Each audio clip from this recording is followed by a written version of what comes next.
Hello, everybody. It's dinternal-books speaking. Can you hear me? Please let me know if you can hear me so I know if...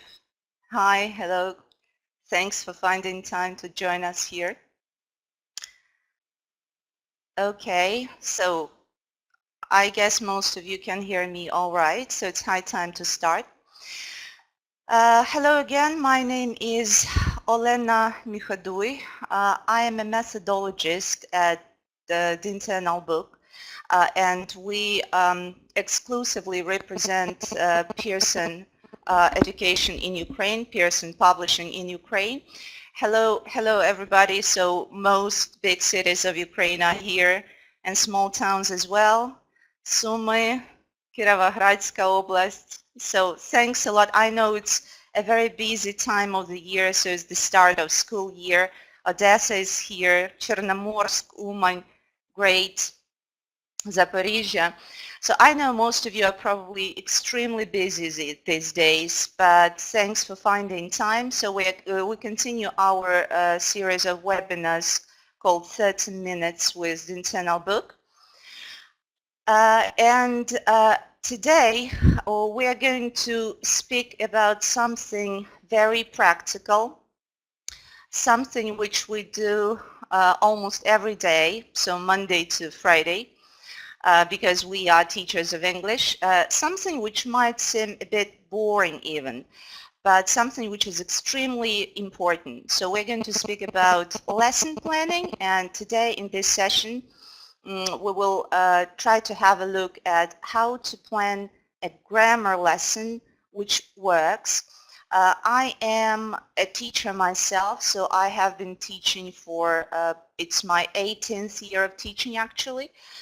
So in this session today I'll try to share some tips which help me plan my lessons, so grammar lessons in particular, and hopefully you will find them useful and they will make your lessons more efficient. So there is a saying which I love and which I think is very true. They say that every teacher teaches 3 lessons, right? So the one we plan to teach, so we usually have some former plan on a piece of paper or in our head, right? The one we actually teach, because sometimes things do go wrong, sometimes things go a different way from what we plan, and the one we wish we had taught, right? So it's about our reflections, it's about our analysis after the lesson and so on. So if we think back about like what you see now on the screen, it's all about the importance of planning lessons well, and I emphasize this word. So today I'm not going to speak about lesson plans, and this is important because a formal lesson plan, so there are different templates for that. Different educational institutions have different requirements, the way your plan must look like and so on, so what you need to write in the plan and so on. So I am going to speak about what's going on in our head more, so the way we approach planning the lesson. So even if you lose that piece of paper with a plan, if the planning was all right, so your lesson is going to be a success. That's what I personally believe. So maybe you can help me here. So let's imagine I'm going to teach some lessons tomorrow, or at least one lesson tomorrow. What do I start with? I know a group or a class, right? I know the book I'm going to use. So what's the first thing I focus on when starting, planning a lesson? Warm up, great. So warm up is usually the first thing. So whatever lesson you teach, warm up is the most important thing, of course. But I would add something. So warm up is a number 2 thing on my list. But here what you see on the screen now is a lesson type. This is important because actually a lesson type defines the way you plan your lesson and defines the way you stage your lesson. According to, English teaching methodologies, there are two general types of lessons, and I'm sure you know about that. I'm sure you practice that every single day at school. So there are lessons which are called systems lessons, or, language lessons, and grammar lesson is this type of lesson. So grammar or vocab lessons, when you present some grammar structures of vocab, are system lessons. And there are also skills lessons, and again here is a short division into lessons when you develop your students' receptive skills, like reading or listening, which are extremely important for future SNO and so on, right? And there are skills lessons which develop students' productive skills. And again, a reading lesson will be different from, say, a speaking lesson if we think about the stages of a lesson. So today, as I've already mentioned, we will try to analyze the sequence of staging of a classical grammar lesson. We teach them very often. By the way, do you like teaching grammar? Do you like grammar lessons at all? Because yes, yes. Well, the majority says yes, and I love them. Of course, so we know about, communicative approach. We know about the news from the ministry and, all these key competencies which we must try to implement now in class. But still, most teachers of English, and that's true, they love teaching grammar. So me including. So let's imagine I will try to illustrate how I think when I start planning a grammar lesson. So let's imagine this is my class of teenagers. It's the 6th class. They are my favorite group, let's say. We all have some pet students sometimes, right? So a good group. They love the subject. I love teaching them and so on. And we use a resource which is called Wider World. I chose this book to demonstrate the approach to planning lessons. So Wider World, I'm sure most of you, or at least some of you, have already heard about this book. It's a brand new Pearson title for lower secondary sector, classes 5 to 8, and this book is just incredible. So it's a big, it's enjoyable to both teach with this book and learn language with this book. So today I'll try to show you how easy you can plan lessons with a resource like this. So this is a page, a classical one-page lesson approach. So I can clearly see the grammar. So that's what my eye as a teacher notices in the first place. So the grammar here is modal verbs, right? Can, have to, and must. It's the 6th class students, so probably it's not the first time students come across this grammar. So it's a kind of consolidation lesson. They are supposed to know some of this grammar, so it's a good chance to check what they remember and probably brush up on what they might have forgotten and so on. The next important thing, so you can see my lesson notes here in this on the screen. They are in English. I'm used to writing my lesson plans in English, so you might have similar options in Ukrainian, but I'm talking you now through the logic of the process. So the lesson aim is an extremely important thing, and especially with the programs for the 5th to 9th classes, which were updated last summer. You probably know about that, right? One of the key issues which are emphasized almost on every page of this new program is what's in Ukrainian очікуваний результат навчально-пізнавальної діяльності учнів. Well, what they mean by this, and this is important to remember because whenever we plan a lesson from now on, we need to keep this очікуваний результат. In English, I would call it a learning outcome. This is the closest probably English equivalent. So whenever we plan any lesson, grammar or vocab, we need to keep that in mind. So what am I aiming at actually? In the program, we have очікувані результати written out for the ninth class. I'm sure you saw the program. I'm sure you remember the way they are worded in the program. Формулювання звучать наступним чином. На кінець 9 класу прописано приблизно таке, що учень має вміти стежити за основним змістом, або учень розуміє детальну інформацію і таке інше. So these are, I would say, translations of what's in English is called can-do statements, right? So it's the common European framework of reference approach to assessing students' knowledge.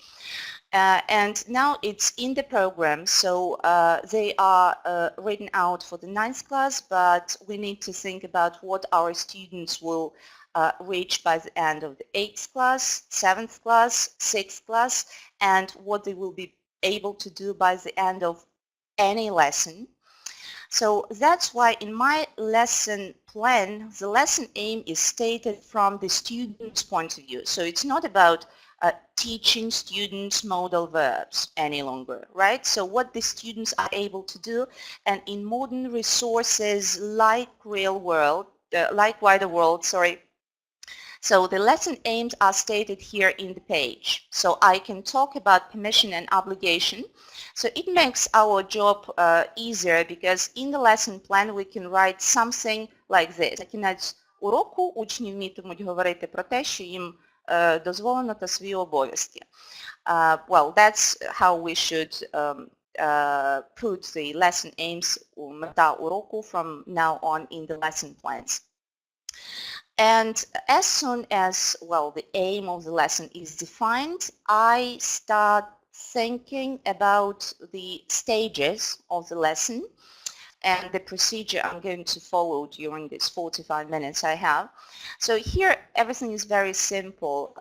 I'm sure, my dear colleagues, that I'm not, discovering some new things for you now, because that's what you practice every day at school. We all know that every lesson is like a good story, right? So there is usually some beginning, some, main part of the lesson, and some ending. Most of you have already written here in the chat box that warm-up is an essential part of any lesson. So it's the first part, so absolutely correct. But what I would suggest, so you can try it if you want. So when I approach planning a grammar lesson, same applies to planning, say, a vocabulary lesson. I try out something which is called backwards planning. And usually it works. So I know my lesson aim, so it's stated here, you can see it, right? I know what I want my students to be able to perform at the end of the lesson. It means that the first thing I do is not thinking about warm-up stage, but I have a look at the very final task on this page, the production stage, right? When the students are supposed to do some pair work or group work, like some communicative task. This is important because that's what we aim at, right? So that's what the ultimate outcome should be, not just to write some grammar rules on the board.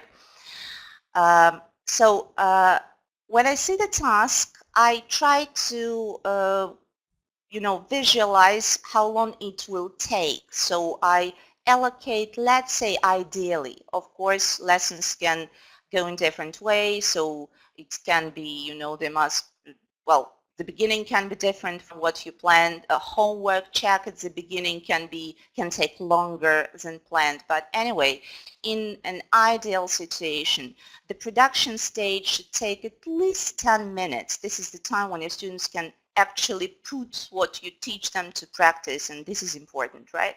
And then, so planning backwards, it's easier. It helps me when I do that manage time better, right? Because I don't know if you have this problem, but with me, time management was the biggest problem I had when I started my teaching career, and even a few years ago, you know, if I knew I had an observed lesson, the first thing I was worried about was about time. So if I calculated the time correctly and so on. But planning backwards helps here. So if I know 10 minutes are for this communication, right? The easiest thing for me to imagine and, well, actually write in my lesson plan is the presentation part and the controlled practice part. Just a second. So something is wrong here with my slides. The presentation and the controlled practice part is the easiest. I see the grammar rule. I see some tasks after the grammar, so, well, I can kind of understand this part of the lesson. And now, what's the beginning? You said warm-up. And there is something else which is important, apart from a warm-up, which must be very short. In grammar lessons, it's something which is called context setting, right? So it's important to set the context to, like, engage students before we start explaining grammar rules and so on. I will now illustrate how I would try to set the context with my group of, well, that 6th class, my favorite class, if I work with a resource like Wider World. So in this book, students have lots of video, really good video. Actually, it's BBC video, the BBC video content, which is great. So there is a story about teenagers, and students have a chance to, you know, follow and, well, actually learn language together with the group of teenagers. They remember their names and they remember their adventures and so on. So here my context setting stage would be very simple and fun. So have a look at this picture. Kids know the names of these girls, and the task here is very simple. Watch the video, and I will now let you watch it, and then try to answer this question. Why is Ruby not happy? Ruby is this girl. Ready? So watch and then answer this question. Why is the girl not happy?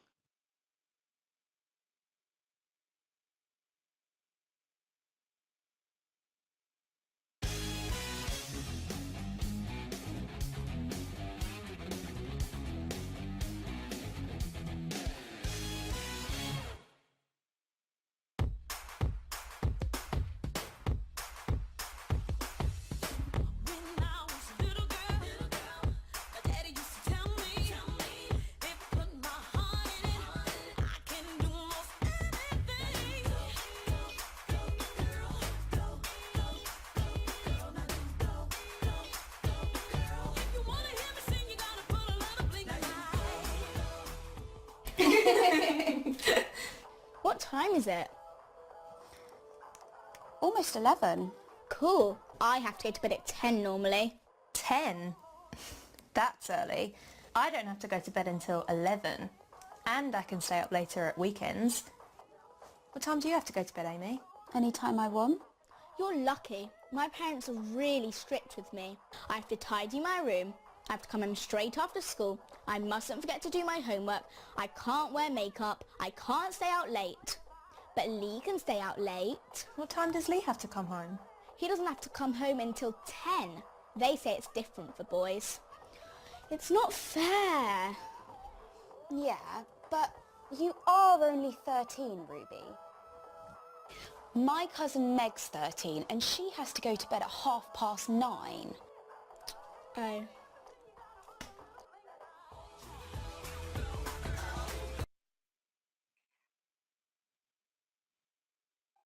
Okay.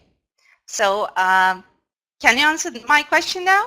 She has lots of work and duties. Her parents are strict. Absolutely correct. Actually, yeah, Ruby is not happy because she is too young. She can't do that. She has to do that and so on. So here is the answer. Her parents are strict. Thank you very much. Did you enjoy the video? It's just, I think it's great. The music, you know, the scenes and so on. So it's BBC quality and teenagers love it. So you see, well, it's quite short. It's a minute and just something. It sets the context. We can see the script here. The answer is here. Yeah, her parents are strict. Now, apart from just, you know, well, and one more thing, this topic is very relevant to the students' lives, right? So if you want to, you know, dwell on that, so it's easy to make your students say something about if their parents are strict and so on and so on. But we'll remember it's the start of the lesson, so we need to keep this stage short. You know, a short warm-up, and even this context setting stage, it must not take much time. So I want you to just have a look at the highlighted phrases here, like cool, you're lucky, it's not fair. They are great informal phrases which teenagers use. I remember that my ultimate aim, what I want from this lesson, I want my students to be able to perform a conversation like this at the end, to compare their parents and so on. So they would need phrases like that, right? So, and what I do, it's not about grammar teaching, but still, it's a couple of words about board work. When I use, in a grammar lesson, say, how I work with the board. So I keep the main part of the board for the main part of my lesson, like, grammar structures will appear here later. But I always have a certain part on the board for some nice upcoming vocabulary, because even in a grammar lesson, it's good that your students know down words like you're lucky, it's not fair, and so on. So keep just have a column for nice vocab, and your students will definitely, you know, develop a habit of noting down those words which you put in that column. Plus, one more thing, sleepover. It's a very nice word. Actually, the girls are not sisters, but they are staying overnight and at somebody's place. So actually, what's happening is they are having a sleepover. And again, it's a word which I would put here on the board, and because students sometimes do that at that age, right? So they might need it as well. Like, I can't, you know, have any sleepovers before I'm 15 or whatever. Okay, so the context is set. What else can we use this script for? So we can check the answer to the general comprehension question, why she is unhappy. But this script for the video is very important for something else. It's a grammar lesson, right? And it contains the target structures, right? So after watching a very short and nice video, after having a short chat about parents and stuff, I can use this script for actually making students notice the grammar, which we will work in a lesson later.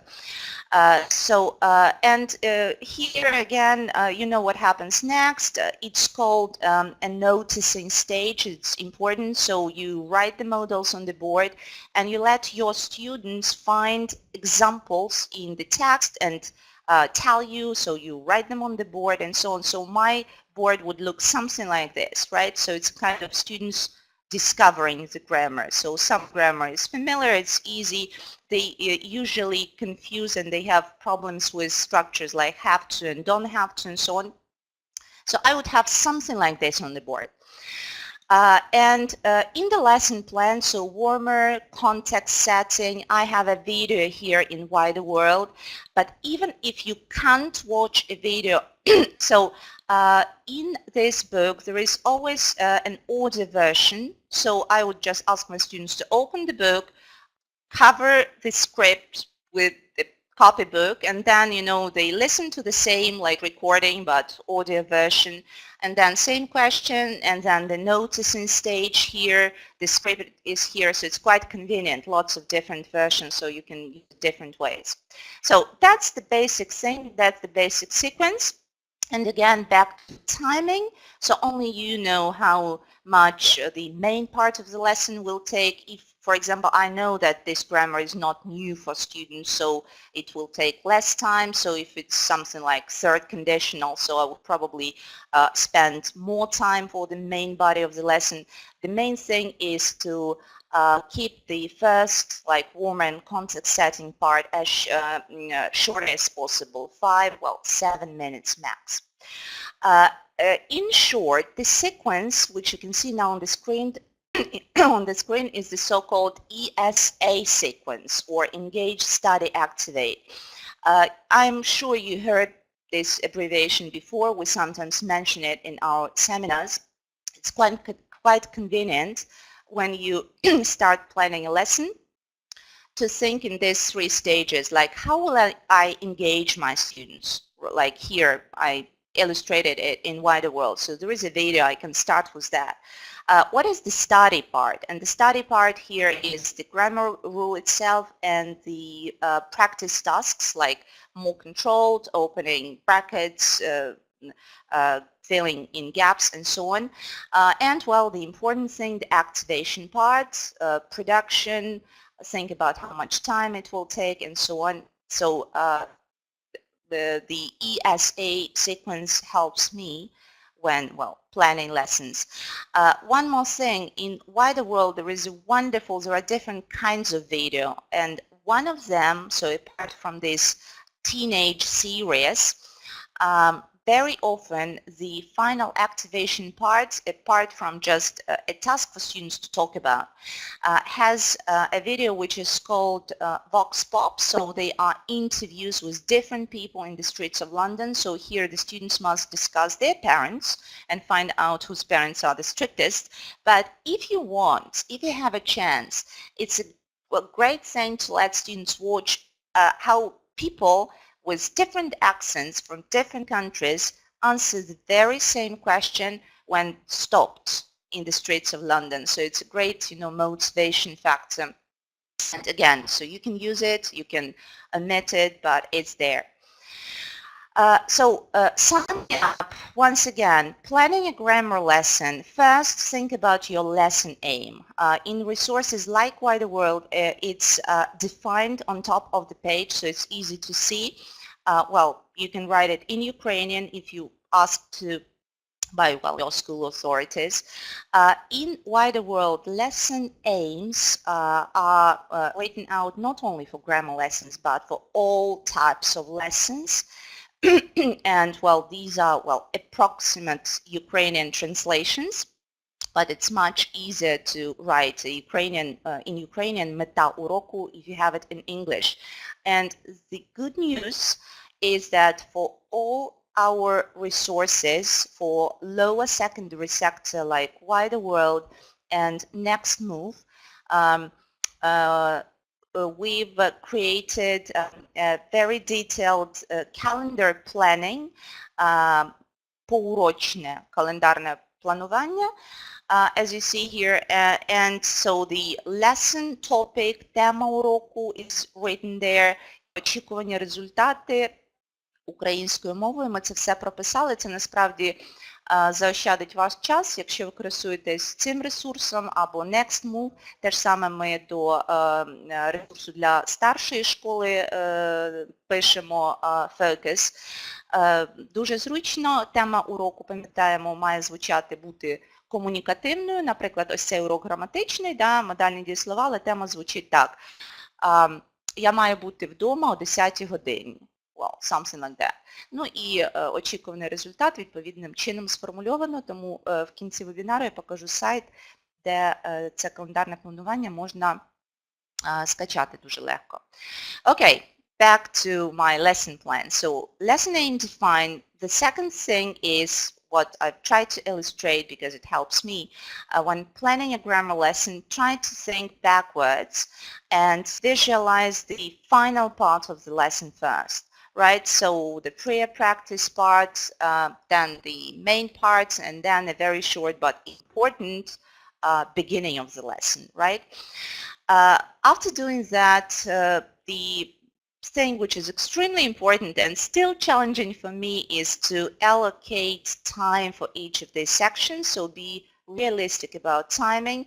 And here, if you start, writing time from the end again, so you will be more realistic, I guess, because very often the part which we sacrifice, I don't know if you agree with me or not, because we don't have time for that, is the final part, which is, if not the most important one.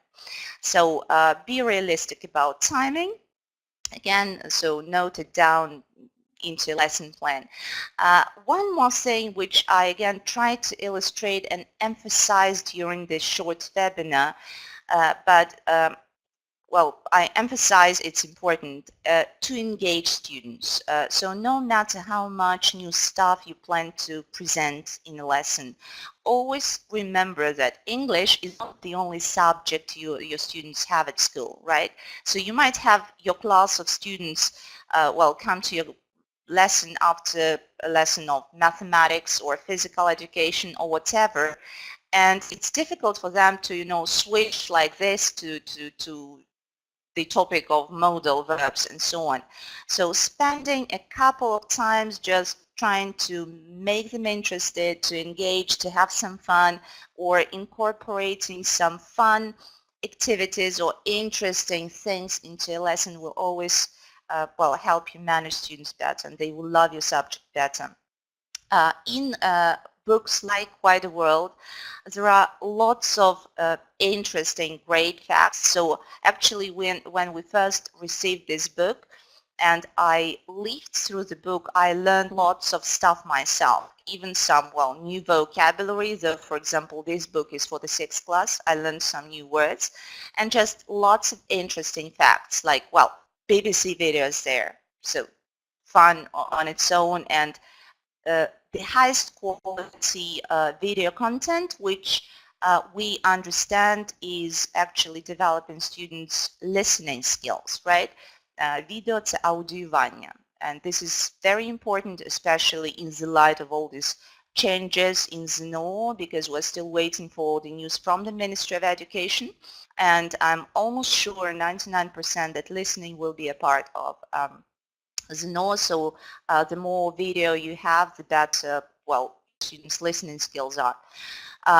Plus, so some questions to you to check if you are still with me. Something I didn't know before, how do we call houses like this? Just have a look. In Why the World, in every unit there is this nice BBC documentary spread about something interesting about our planet. Українською мовою ми кажемо на сваях будинки, які стоять на воді, і таке, і інше. In English, it's houses on stilts. I didn't know it before, actually. And again, it's interesting. So there is a text in the documentary about, what are the reasons, who would live in a house like that? Would you? I wouldn't, but still some people do that. How do we call this new generation of teenagers? There is a new term for them. So it seems like they're born with gadgets in their hands. Screenagers. Z, Generation Z, yeah. Digital natives, yeah. So all these parents are possible. But I learned, for example, this word. It's quite nice and quite natural, quite logical, screenagers. One more example is about how easy it is to engage students with a book like Why the World. We all know what eBay is, right? So it's the site where you can buy and sell anything. So sometimes people buy and sell strange things like Did you know, for example, that they have sold a village in the United States? The village is called Bridgeville, so for a little bit more than 1 million. So it's just a nice fact, and they're true facts. So I Googled that and I checked that. And well, it's just a nice story, and for a creative teacher, it's an endless opportunity, you know, for further projects, and so you can ask students to surf on the net and find more information about this fact at home and so on. One more thing. So this guy, he's a real man, an usher. He sold something extremely unusual on eBay, and he got $300,000 for that. Can you try to guess? Just guess. I know it's difficult. Can you try to guess what he sold? Skeleton. Good guess. They're actually kind of close, but his soul, actually his life, his so I'm not telling you anything else. So if you want, you can Google and check. His name is Ian Usher, and well, he is a real guy, and he did sell his life. So what happened afterwards, you can find, you know, online. One more thing, it's about vocab and engagement together. This is called traditional graffiti, right? How would we call something like this? It's a kind of street art. Teenagers love that. So, and it seems like there is this hole in the ground. But, well, 5D, 3D, well, yeah, actually, look at this. It's just awesome. I don't know. So I think I would be too scared to walk along the street, but people can do things like that. And these pictures are from Wider World. Yeah, street art. So this is the answer. Well, the 3D street art. And for example, have you seen graffiti like this around Kiev? I have seen quite a few examples. Це трафаретне графіті, от ми називаємо, через трафарет. I didn't know that in English it's called, maybe you can help me. The answer is in Wider World too, but I'm sure some of you know the answer. Well, the answer is this, stencil graffiti, and so on. Well, anyway, so it's relevant, it's fun, well, it's language learning, and it's, well, engagement. And finally, optional activities. So this is what I always think about, because in my, you know, in the light of my experience, I used to teach lots of different groups, but the groups are well, they are different in terms of their language level. Some groups are weaker than others, and there is always somebody who we call a fast finisher, you know, who you need to keep busy with something and so on. So no matter what I plan and what, you know, page in the book I work with, I always have something, you know, on my mind, just so in case I need some extra tasks, we will do this. And the stages of the lesson where I would think of, you know, having some extra activities are the practice stage. I would probably never prolong the start of the lesson, so warmer and context setting is more than enough. So we need to proceed to move on to, well, grammar presentation.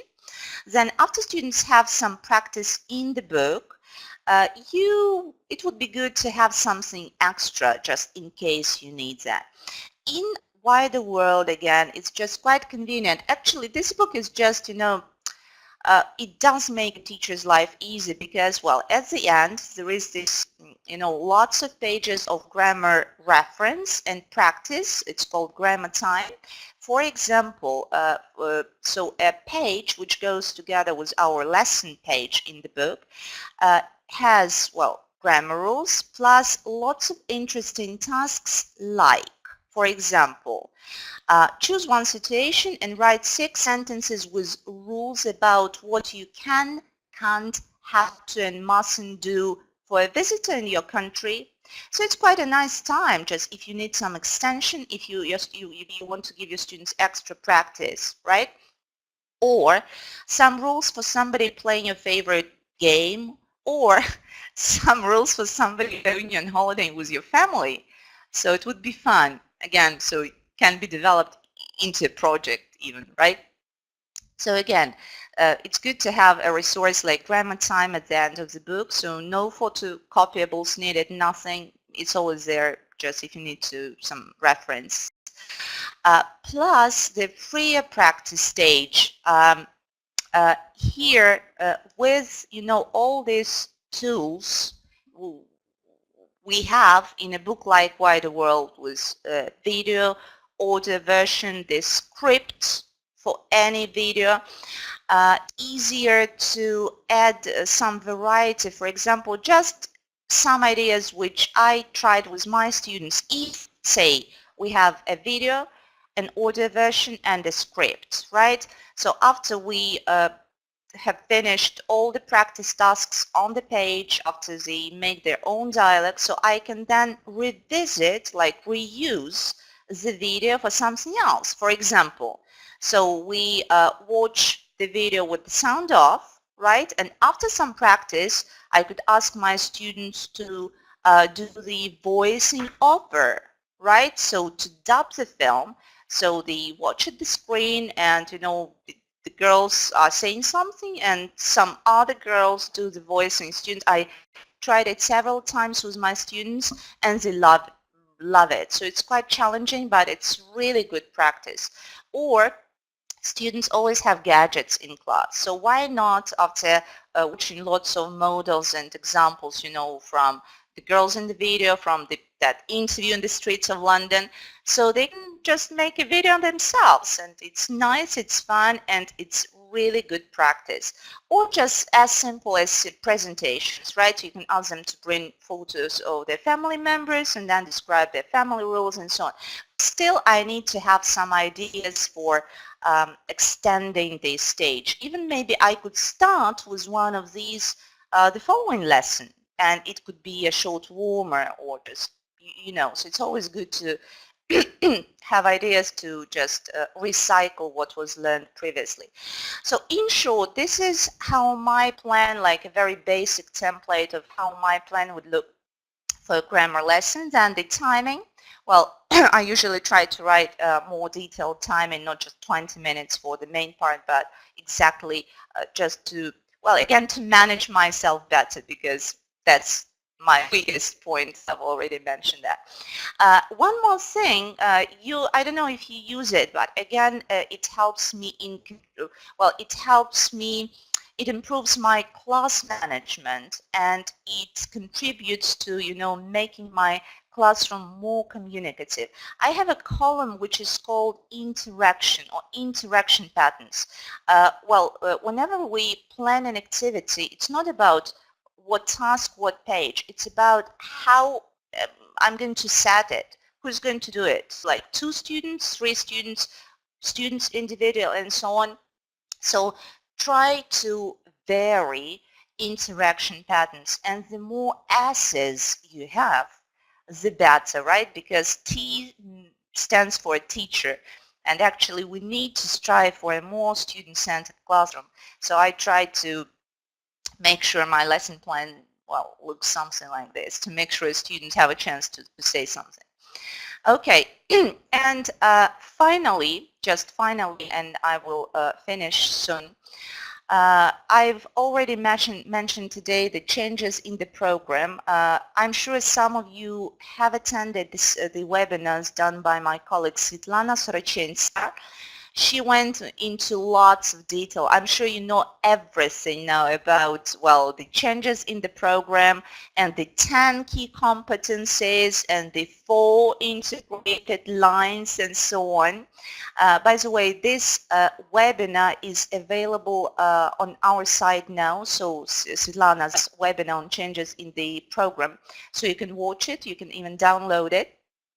So according to the program, I'm sure you remember that. So from now on, apart from communicative approach, so what we practice is a competency-based approach, компетентнісний підхід. And in books like Wider World, in the teacher's book, I want just to demonstrate how it works. This book was written with competency-based approach in mind, because every unit starts with, so here at the start of every unit you can see the key skills or competencies for, well, which are developed here in the unit. For example, critical thinking, certain page, even exercise number, collaboration, page and number. For example, here, this is our page. And in Ukrainian, these are exact actually translation. This is the Ukrainian versions are from the program. Математична компетентність, like логічно обґрунтовувати висловлену думку, right? Collaboration in the program, it's співпрацювати з іншими, спілкуючись, and so on. So it's all in the book and just, well, and we've written all these key competencies for every unit in our calendar planning, so you can find it, download it. It's, well, we tried to do our best just to save your time when planning lessons, when writing lesson plans. Once again, today I've tried to show you how I approach planning a grammar lesson. We've looked at 5 things which are important for me. I'm sure some of them are equally important for you. And, well, this is what keeping these 5 things in mind helps me plan my lessons better. I use this resource today, Why the World. We at the internal book are in love with this book, absolutely in love. So our brand new Pearson resource for the 5th to 8th classes, Why the World, 4 levels. And again, this book 100% goes with the program requirements. Well, the grammar, vocab, the key competencies which are there and so on. And, well, one of the best things about the book is the BBC video content, which you can use with your students, and it's just great. One more thing which I wanted to share with you, we have a new edition of our resource for, well, Ukrainian studies, which is called Across Ukraine, Українознавчий робочий зошит. Some of you have already seen probably the older version. Now we've got an updated version, a really great resource just to help you work with your students better. So just have a look at Across Ukraine. We're proud of this new edition. Our site, just again, I'm sure if you're watching this webinar today, you know this site for sure, but still elt.dinternal.com.ua. Most of you have probably heard about the competition on Why the World. You still have time, guys. So the competition finishes in the middle of October. So it's around 3 weeks left. So I would insist even that you and your students take part in that competition, because it's really easy, a short essay from the class, like not individual students, but from your class, and the prize is really great. So you will have one of our British methodologists working in your school for the whole day. So teaching lessons or chatting with students or whatever. So try to take part, and maybe you will win the grand prize. Here on the same site you will find all the programs, the Ministry of Education programs, downloadable, календарно-тематичне планування, well, everything you need, all the documents your school authorities might ask for. Plus follow our events here in the calendar section. So find, if you're from Kiev, say it's Центральний регіон or Kropivnitsky, so click here and then see what's happening in your region. So register, we'll be happy to see you all. If you found information in today's webinar useful, so pass it on to your colleagues. I'm going to do the same session live on the 28th of September. It's next week, next Thursday. It will start at 5 p.m. And for those of you who want to continue professional development, so I would strongly recommend you to joined the webinars by my colleague Gennady Belows.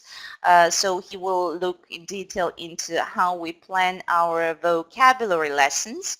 So again, twice you see the dates, so please register. I'm sure you'll enjoy that. That's it, actually. Thanks for being here with me. See what my screen says here. Success doesn't just happen, it's planned for. And it's for everything, right? It's about lesson plans. I mean, even not so much plans, but the planning of a lesson, right? This process in our heads, which is more important, I think, than the final product and this piece of paper with a plan on it.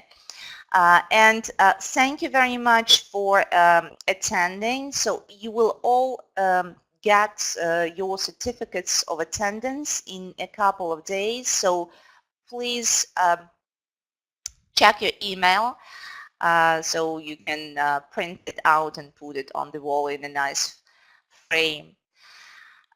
It was good to have you all here. Have a good week. Have a good school year. I'm sure we'll meet again, just either face-to-face or on the following webinar session. Actually, the webinar is over. If you have questions, I'll stay for a couple of minutes longer to answer questions if you have them. If not, have a great evening and see you soon again.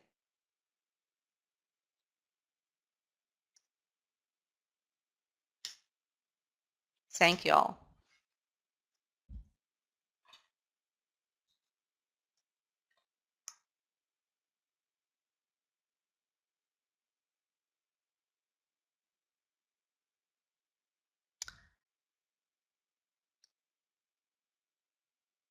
Thank you and goodbye. Have a great evening.